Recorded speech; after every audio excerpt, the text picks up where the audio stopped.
This is Shuttle Launch Control, T-minus 3 hours in holding. Here's our commander, Chris Ferguson. He's in the suit-up room.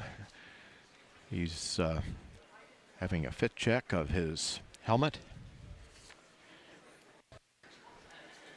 He's our commander on this flight, and going over to pilot Doug Hurley.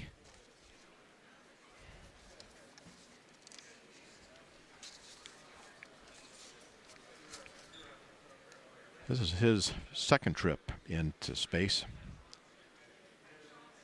He completed his first space flight on STS-127, and he's logged more than 376 hours in space.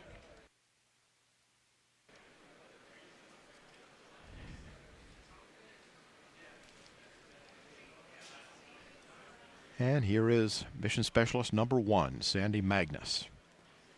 This is her third space flight. She spent more than 4 months in space aboard the International Space Station.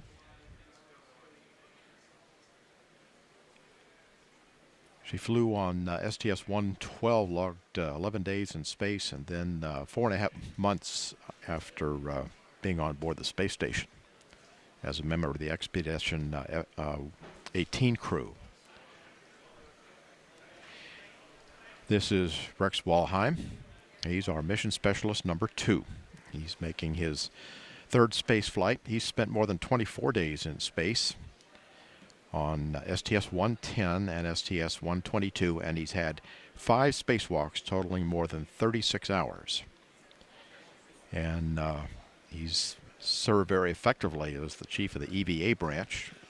So the crew now is finishing their suit-up activities, and they are scheduled to leave for the launch pad in just about 25 minutes. And here they come.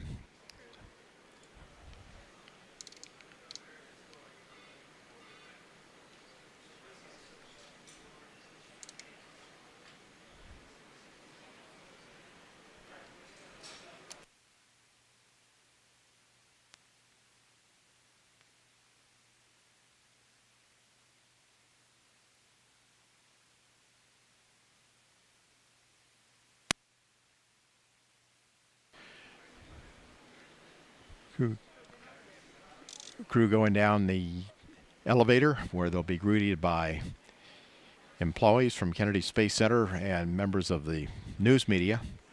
This is the same elevator that's been used by the astronauts ever since Apollo.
And there they go, escorted by NASA security.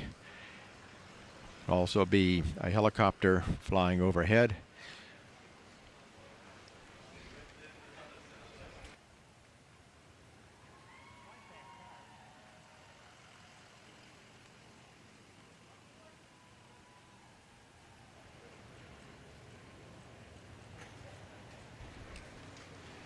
It's about a 20-minute ride out to launch pad 39A. This is shuttle launch control, T-minus 2 hours, 31 minutes, 5 seconds, and counting. The flight crew is now in the white room of the orbiter access arm. Members of the closeout crew are in the white coveralls, and the astronauts, of course, are in the orange pressure suits. The closeout crew will be assisting the astronauts with their helmets and other equipment as they enter the orbiter. This is an incredibly experienced and dedicated team that gets the people on the orbiter, and Travis is in charge of the whole thing. And not only is he in charge of this one, but he's in charge of the whole closeout crew.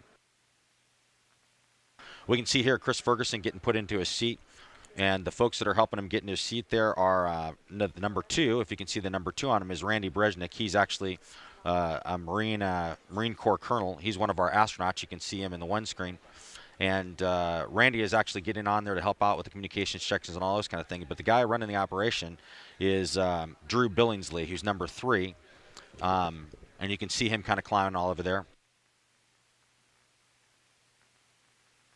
If you look in the view there, you can see Chris Ferguson right in front of us, and kind of behind to the right, kind of leaning over, is Randy Brezhnik, number 2, and now disappeared from sight is Drew Billingsley. He's called the flight deck crew insertion technician, the one that gets him on the upstairs. Born in Santa Monica, California, and grew up in Huntington Beach. Served in the U.S. Army. He's been in this role for a long time. He was initial suit tech in STS-86 back in 1997. What they're doing as they go through here is, as Chris gets in the seat, there's probably about 9 different connections that need to be made, both to the vehicle itself as well as within his own gear there. And as you can see, we're pretty much, as astronauts, just hanging back and letting them do it. The best thing we can do is let these professionals do their job. So you can see Chris is just concentrating on getting his hands out of the way and making sure that Drew has access to what he's working over on the right there is his liquid cooling. You've got all the straps that have to come around. It's a 5-strap harness. You have to get the parachute, which is what you're seeing there. Randy has the close one, and Drew has the far one. You got the parachute straps that are waiting for you. The parachute's already in the seat when you get in. They put those over the side and they connect those in. You'll see a real good shot of that right here. You'll see them connected into the straps that Chris is already into, that he came in with his chest strap and everything. So that gets connected there, and they're essentially doing all these connections to make sure he's nice and snug in there and all ready to go.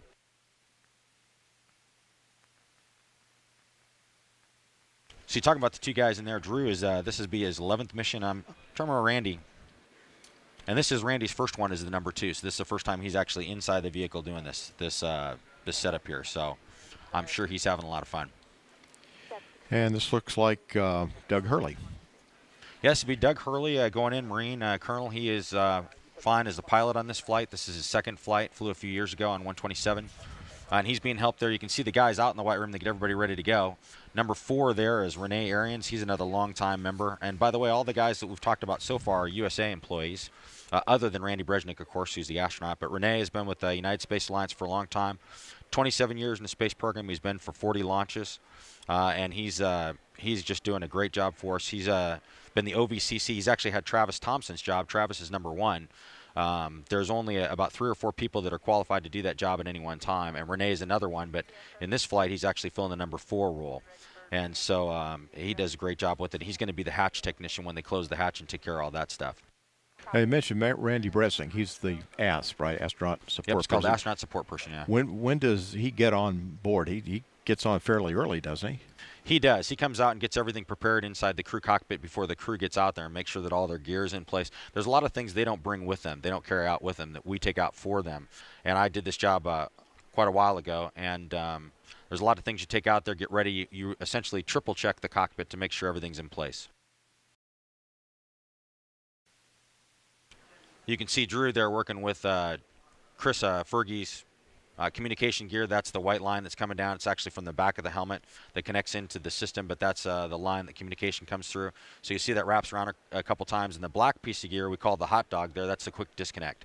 Everything that he's being strapped into the shuttle with has a quick disconnect, so they can just pull things instead of having to tightly undo things. Everything just has a quick pull that they can take apart in case they would have to get out. If there's some kind of emergency at the pad and instead of launching they're going to have to get out, there's a bunch of quick disconnects you pull, so they can just, for Chris, he would roll to his right, drop down on the MS2 seat, which Drew or not Drew, but Randy Brezhnik is kind of over there on the left. He would drop down on the seat down there and then get out of the vehicle. So that's part of the reason why it takes so long, is because everything's an intricate thing. You don't want anything to be tangled up. You don't want anything that can slow the crew member down if they need to get out of the vehicle. So. And this is Sandy Magnus. She's our mission specialist number 1. So when she gets in, I think she's going to be on the flight deck in the aft right seat. Step 628. That's correct. We got a good view of it now. They are complete. Doug has gotten in from the middeck, and you kind of have to go in through the middeck, through the hatch, and in the middeck you kind of take a right, about a 90-degree right. You have to go through the ladder access, which normally when you're vertical you'd be climbing the ladder. In this case you're going right, and then you actually crawl on the aft panels, and you can see that Randy's actually standing on the aft panels there as he gets folks ready to get in the vehicle. So we've got things down there that protect the aft panels. Certain place where you can stand, like you notice, for instance, Randy's not standing on the switches. We can't stand there. But it's kind of intricate. You have to weave your way around, and so you come in the hatch, you turn to your right for about 90 degrees, go about 5 feet, you drop down to the aft panels, aft lower panels of the flight deck, and then you climb up on the Mission Specialist 2 seat, and then you have to get yourself up in the pilot or commander seat. So these are the hardest 2 seats to get into, and it's kind of a monkey bar thing. There's a grip up there that they grab with their hands, and then they put their feet up there, and oftentimes you'll see the technicians, either Drew or Randy, helping them get their feet up there and get all situated. And then the critical thing is getting yourself on the parachute correctly. You want to get yourself all the way down in the seat, as far as to the seat pan as you can, because the shoulder straps of the parachute can be quite painful if you don't get those a little bit loose. So you want to make sure you're as far down in the seat pan as possible. So you'll see a lot of adjustments here where they're pushing on them and pulling on people and getting them in the right place. And it's kind of a manhandling task. Obviously with the suit weighs a lot. It usually weighs about 50 to 60 pounds, and so they're carrying a lot of extra weight, and it's bulky, and it's hard to get where you want to go. And that's why we have so much extra help in there for these guys. This job is almost impossible to do yourself on the ground. On orbit, it's pretty easy. You just have to set things up, and you're floating, so it's a lot easier. You can move around a lot more readily, and the bulkiness doesn't hurt you nearly as much when you're in 0G. CMT and MT adjustment is complete. Ready for IMU platform positioning. Copy that. Next milestone is a check of the orbiter's flight controls. TLS is go for purge sequence 4.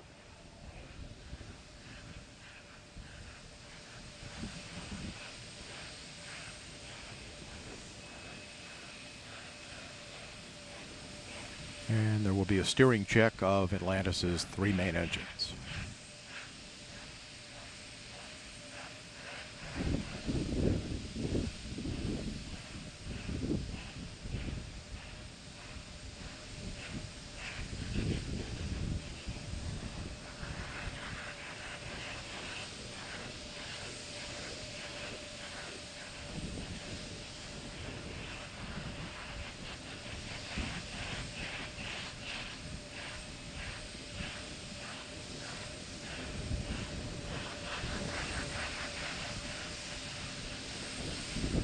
Verifying now that the main engines are in their start position.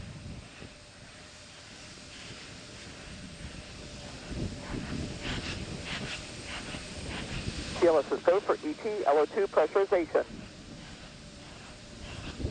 Starting now the retraction of the gaseous oxygen vent arm, the vent hood.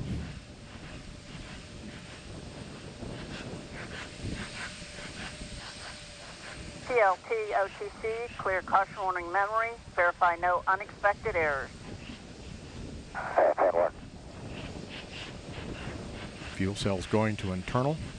External tank camera being activated at this time. OTC, PLT, no unexpected errors. Copy that.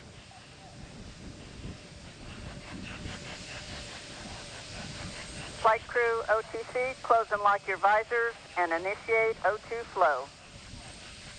That's in work. T-minus 2 minutes. TLS is go for ET LH2 pressurization. Solid rocket booster cameras being activated.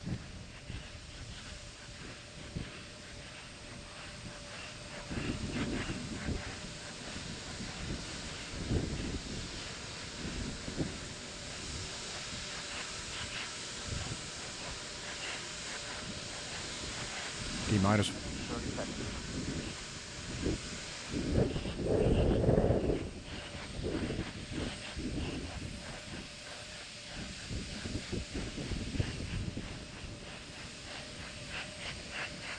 sound suppression water system is being armed.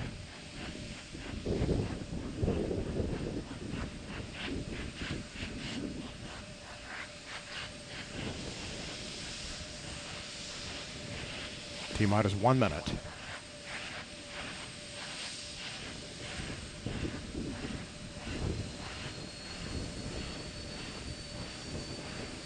But oxygen and liquid hydrogen fill and drain valves are closed. T-minus 40 seconds, handing off to Atlantis' computers at T-minus 31. T-minus 35, 33. Clock will hold at T-minus 31 seconds due to a failure. And we have had a failure. Grand launch sequencer. We had a problem on the dock's retract switches. NNTDSP. Go ahead. Yes, sir. We need guys to go do the verification per the LCC, please. All right, C-Mac. Yes, C-Mac. The LCC says we need to verify using a camera, and we're positioning camera 62 right now. Okay. Let us know as soon as 62 is swung over and you can verify LCC for GVA retract, please.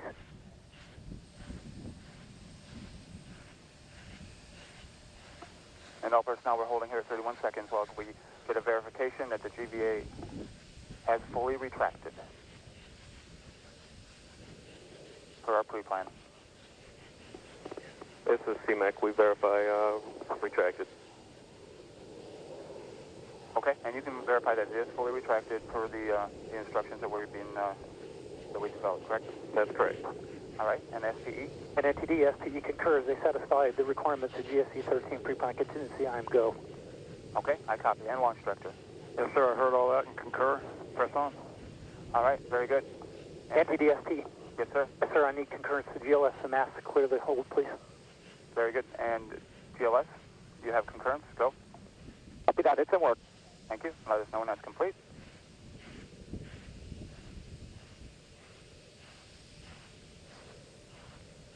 NTD, we have it in work.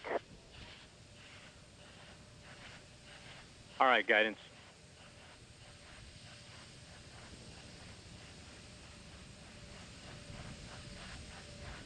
And just a reminder for folks, our lock turn back hold time is 3 minutes and 16 seconds.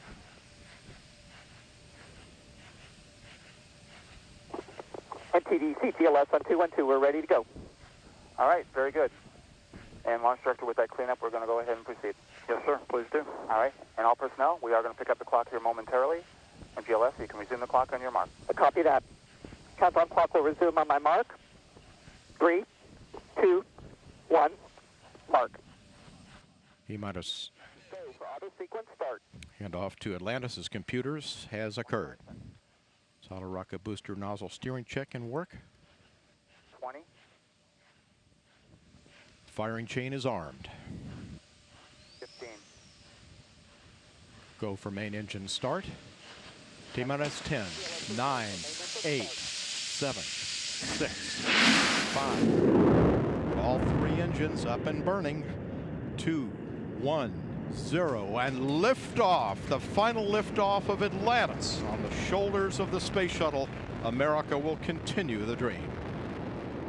Program, Houston. Roger roll, Atlantis. Houston now controlling the flight of Atlantis.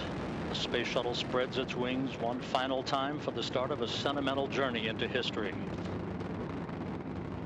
24 seconds into the flight, roll program complete. Atlantis now heads down, wings level on the proper alignment for its 8.5-minute ride to orbit. 4.5 million pounds of hardware and humans taking aim on the International Space Station. 40 seconds into the flight, the 3 liquid fuel main engines throttling back to 72% of rated performance in the bucket, reducing stress on the shuttle as it goes transonic for the final time. Engines now revving up, standing by for the throttle up call.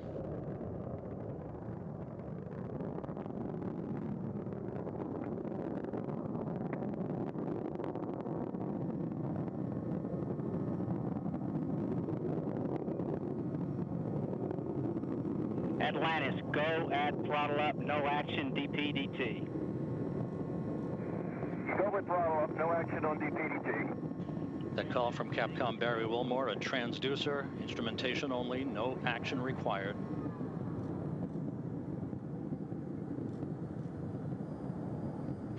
Atlantis now 15 miles in altitude, already 16 miles downrange from the Kennedy Space Center, 1 minute 40 seconds into the flight.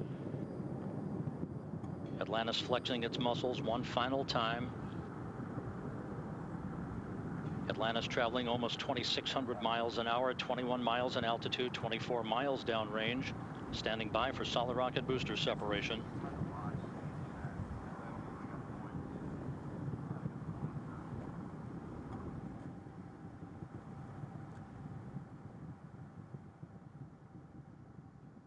Booster officer confirms staging a good solid rocket booster separation. Guidance now converging. The main engine steering the shuttle on a pinpoint path to its preliminary orbit. 2 minutes, 20 seconds into the flight. Atlantis already traveling 3,200 miles an hour, 35 miles in altitude, 50 miles downrange. The propulsion officer reports the orbital maneuvering system engines have ignited. Atlantis kicking on its afterburners for 1 minute, 23 seconds for the final phase of powered flight. Atlantis, 2-engine TOW. 2-engine TOW.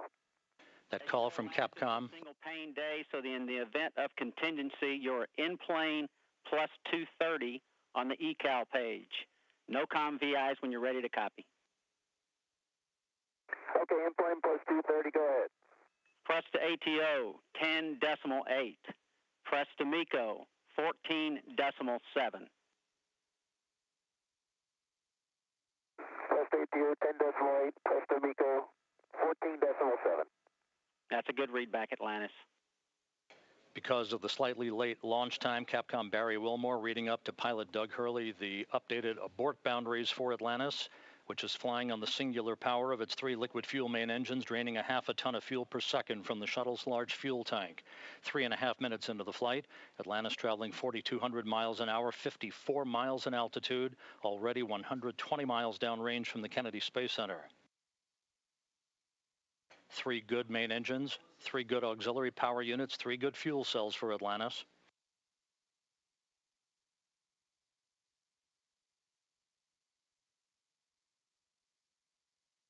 Atlantis, negative return. Negative return. That call from Capcom Barry Wilmore indicating that we're too high in altitude, too far downrange to return to the launch site in the event of an engine failure. However, Atlantis' 3 engines performing perfectly. 4 minutes, 20 seconds into the flight.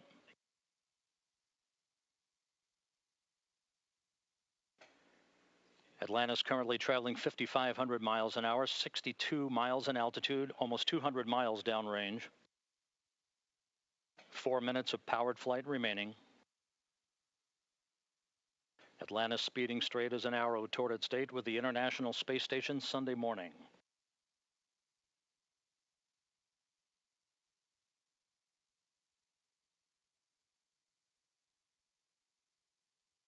Coming up on the 5-minute mark.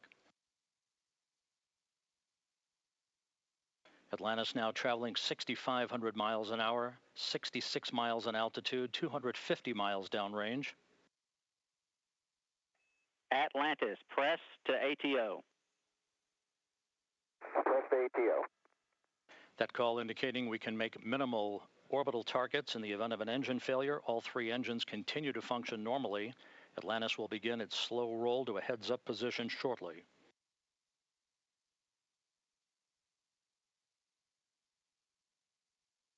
Five and a half minutes into the flight. Atlantis traveling 7,700 miles an hour, 315 miles downrange.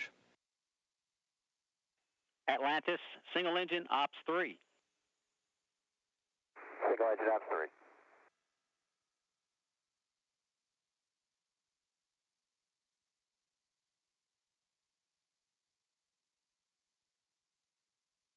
And the guidance officer here in Mission Control confirms that the computers are commanding the main engines to swivel. Engine Zaragoza, 104.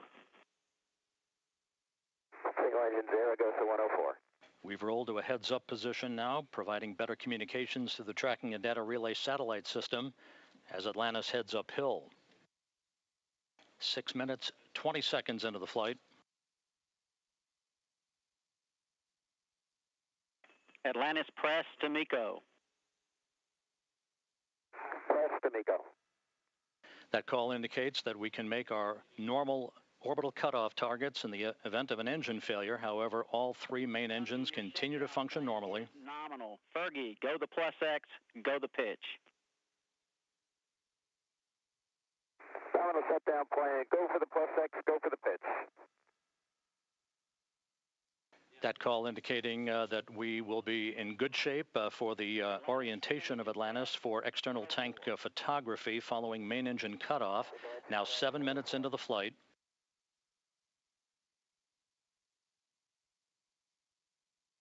One minute, 20 seconds till main engine cutoff. Atlantis traveling 12,000 miles an hour.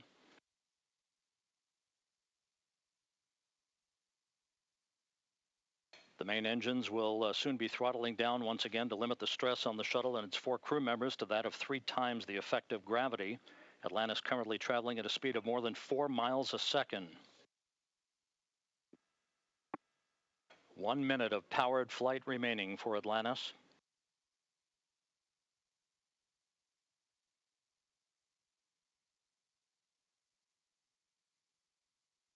Three good main engines, 3 good auxiliary power units, 3 good fuel cells. Approaching the 8-minute mark into the flight. Atlantis now traveling more than 15,000 miles an hour.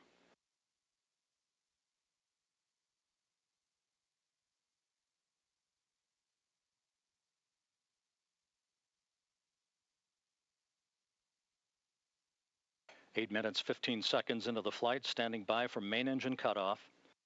That'll be followed a few seconds later by the separation of the external fuel tank.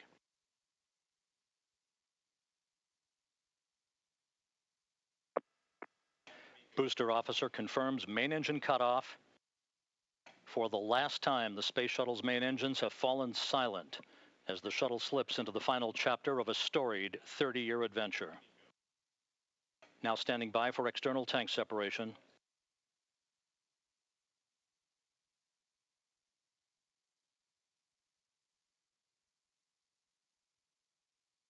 Atlantis off the tank. Commander Chris Ferguson will be maneuvering Atlantis now into an orientation to enable Sandy Magnus to capture digital still imagery of the external fuel tank as it drifts away. So OHMS 1 is not required. Your preliminary OHMS 2 TIG, 37 minutes. 37 minutes. No OHMS 1 required. Thanks.